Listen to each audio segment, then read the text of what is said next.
It has been so stunningly beautiful here in Minnesota the past few months. After getting a really early snowfall in mid-October, it has just been beautiful, which has been really nice, although it's also enabled me to procrastinate on my to-do before winter list.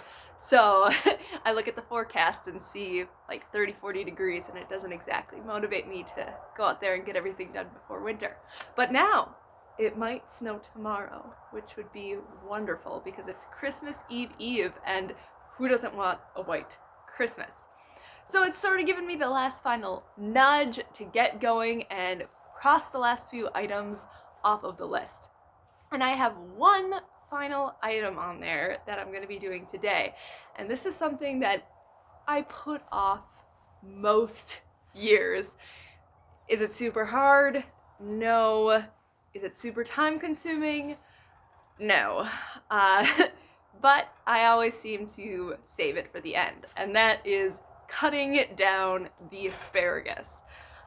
Now, why in the world do I wait so long to cut down the asparagus? One of the main reasons is I actually don't like asparagus that much, which always elicits quite the response from people. They're like, what? How do you not like asparagus? Have you tried it grilled? Have you tried it sauteed? Have you tried it baked? Have you tried it with seasoning? Have you tried it with butter? Maybe you've just always had a bad batch. And I'm like, I have tried it every single way. I really want to like it. I just don't. And caring for a crop that you don't like is a whole lot less motivating than caring for something that you love. I always recommend growing food that you enjoy to eat because you're going to be out there taking care of it a lot more deliberately than something that you're not that motivated because you don't like to eat it. But even though I don't like asparagus that much, I will probably always grow it for a few reasons. Number one, it's a super easy perennial, so it doesn't take that much time and it's easy to grow. My family also really likes it, along with friends, so having a crop that's easy, that they like to consume, is a plus. And then I also really like growing asparagus because I like that it's such an early season harvest.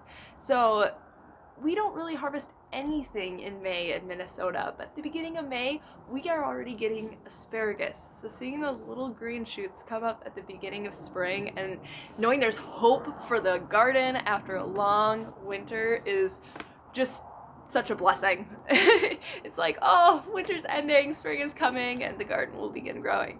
So I will definitely be growing asparagus for those reasons. But today I'm going to be doing our fall prep on our asparagus. So I'm going to be going and chopping everything down.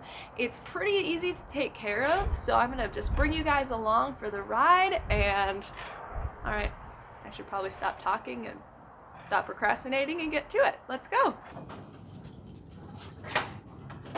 So I have a few different size loppers here. I mostly prefer to use the little handheld guy. It's just really super simple for it to fit in my hand, and it cuts down most of the stalks really easily. But I also like to bring more medium-sized loppers up because this is going to be able to handle thicker stems that the little guy can't. All right, let's head to the asparagus.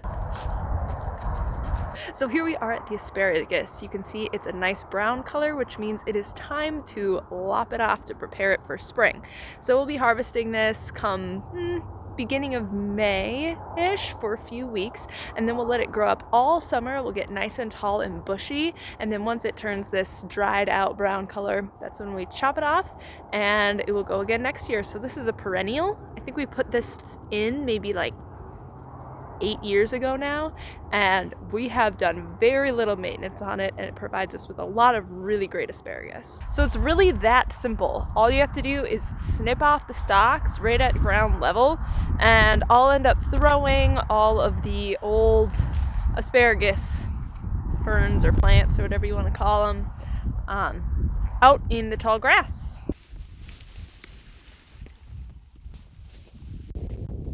And that's really it, lopping it off at ground level. It is so simple. Asparagus is one of the easiest things you can do. Now, some people, yes, will add compost or azomite or other fertilizers or mulch to their asparagus going into the winter to help boost the crop the next spring. it's probably a good idea. It's something I'm going to look into doing for the future, but sometimes it's good to keep things really super simple, and we've been doing it like this for the past 8 years now, and we've always had enough asparagus to go around. So I guess this is one of those case scenarios where you can't let perfect be the enemy of good enough. I think just the farm in general, it's so easy to get caught up on trying to push our plants or our animals for highest production without really thinking about the time, the labor, the investment of resources that has to go into making that crop or those animals super, super productive. So don't let perfect be the enemy of good enough. Keep it simple. It doesn't have to be complicated, and you'll have a great asparagus harvest, or at least a good enough asparagus harvest, which for somebody who doesn't like asparagus is definitely good enough. So thanks for following along today, guys. I will be posting more here. I know that summer sort of got away from me, but we're going into winter now, and I am planning on posting a lot more content for all of you. So thank you for following along today, and we'll see you again soon.